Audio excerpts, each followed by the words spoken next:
Hello, I'm John Ray on the Price and Value Journey. In the work I do as an outside CFO for a few clients and as a business advisor, I rely on CPAs to handle the tax work for my clients because compliance work, like taxation, for example, is not my expertise. Not long ago, I had a series of different meetings with a client and a few prospective CPAs.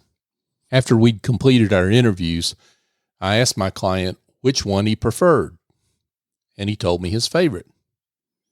"Why did you like him?" I asked. He answered, "Because any man who says ain't is a man I know I can talk to," he said. That's not exactly the answer I was expecting, but I wasn't surprised either.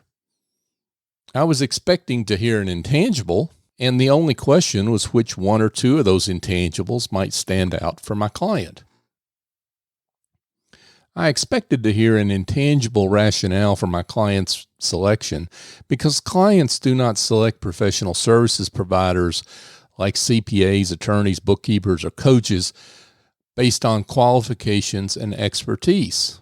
No, they don't really care what school you went to, unless, of course, you just happened to go to the same school they did, and then they might care. But they don't care that you've got a great website. They don't really care about your certifications. In a lot of cases, they don't even know what all those letters mean. Your certifications and mine are worthless.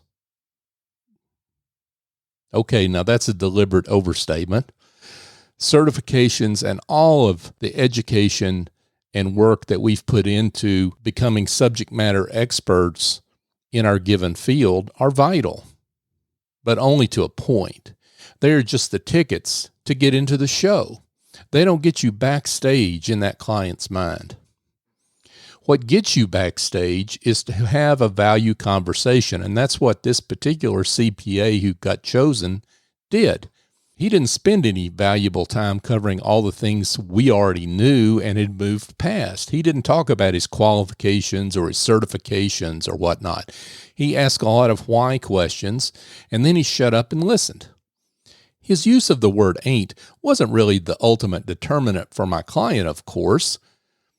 It was just a symbol that he could point to, which indicated for him that this professional understood his problems, hopes, fears, and dreams.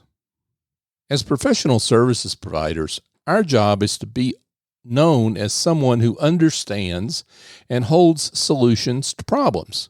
But you already know that. What can be hard for us to internalize, though, is that clients come to believe that we have solutions because of intangibles, which often have nothing to do with how you and I end up solving their problems. There's an ain't with every client. Spend your time trying to find it. I'm John Ray on the Price and Value Journey.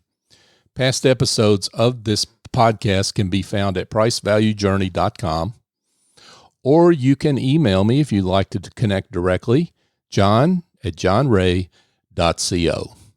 Thank you for joining me.